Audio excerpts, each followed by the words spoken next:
వీరభోగు Ravi SFI Kadapa జిల్లా secretary. ఈరోజు ఏదైతే దేశవ్యాప్తంగా జరుగుతున్నటువంటి నీట్ పరీక్ష లీకేజీ ప్రకారం ఈరోజు ఎవరైతే కారకులైనటువంటి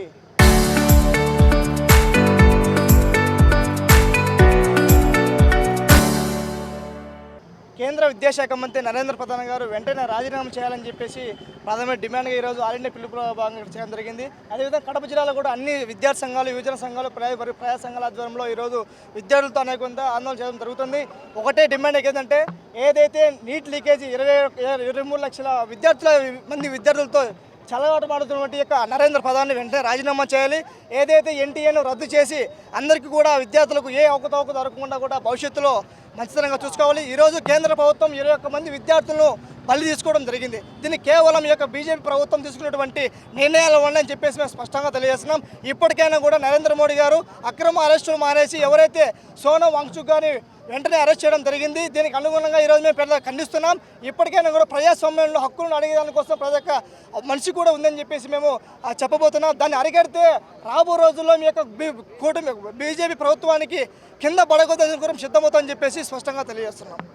జిల్లా కార్యదర్శి ప్రధానంగా కేంద్ర ప్రభుత్వం నీట్ పేపర్ లీకేజీ బాధ్యులు ఎవరైతే ఉన్నారో ఆ బాధ్యులపై చర్యలు తీసుకోవాలని, దీనికి బాధ్యత వహిస్తూ నైతికంగా కేంద్ర విద్యాశాఖ మంత్రి రాజీనామా చేయాలని చెప్పేసి గత నెల రోజులుగా అనేక రూపాల ఆందోళనలు జరుగుతూ ఉన్నాయి. ఆ ప్రధానమైన డిమాండ్తో పర్యావరణవేత్త, సామాజికవేత్త ఢిల్లీలో 21 రోజులుగా ఆమరణ నిరాహార చేస్తే ఎటువంటి చర్చలు పిలువకోకుండా అక్రమంగా అరెస్టు చేయడం, దీక్షను భగ్నం చేయడాన్ని నిరసిస్తూ ఈరోజు అఖిల భారత పిలుపుల మేరకు, ఆల్ ఇండియా పిలుపు మేరకు విద్యార్థి యువజన ప్రజా సంఘాల ఆధ్వర్యంలో కలెక్టరేట్ దగ్గర నిరసన తెలియజేస్తా ఉన్నాం. ప్రధానంగా మేము చెప్తా ఉన్నాం, ఇది కేంద్ర ప్రభుత్వం లీకేజీల ప్రభుత్వం అని చెప్పేసి మేము స్పష్టంగా చెప్తున్నాం. ఈ ప్రభుత్వంలో వరుసగా ఎక్కువ లీకేజీలు మొత్తం 83 పేపర్లు లీకేజీలు అయినాయంటే ఒకటి అర్థం చేసుకోవచ్చు ఎంత బాధ్యతాయుతంగా ఈ పేపర్ లీకేజీల పైన ఉందో అని చెప్పేసి మనం చెప్తా ఉన్నాం. అది కూడా పేపర్ లీకేజీలు కూడా కేవలం బీజేపీ పాలిత రాష్ట్రాల్లోనే అవుతున్నాయి తప్ప పేపర్ లీకేజీలు ఇతర ఎక్కడ ఏ రాష్ట్రంలో జరగడం లేదంటే ఎంత నిర్లక్ష్యంగా కేంద్ర ప్రభుత్వం, బీజేపీ ప్రభుత్వం ఉందో స్పష్టంగా అర్థమవుతోంది.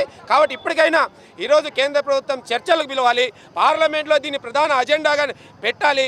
నీట్ పేపర్ లీకేజీ భవిష్యత్తులో లీకేజీలు కాకోకుండా దానికి నైతికంగా బాధ్యత వహిస్తూ ఏదైతే కేంద్ర విద్యాశాఖ మంత్రి ధర్మేంద్ర ప్రధాన్ రాజీనామా చేయాలని చెప్పి డిమాండ్ చేస్తున్నాం. లేకుంటే రాబో రోజులో ఓ పెద్ద ఎత్తున ప్రజా ఉద్యమం తీసుకొని అందరినీ కలుపుకొని ఈ కేంద్ర ప్రభుత్వమైన పోరాటం చేస్తామని చెప్పేసి కూడా హెచ్చరిస్తా ఉన్నాం.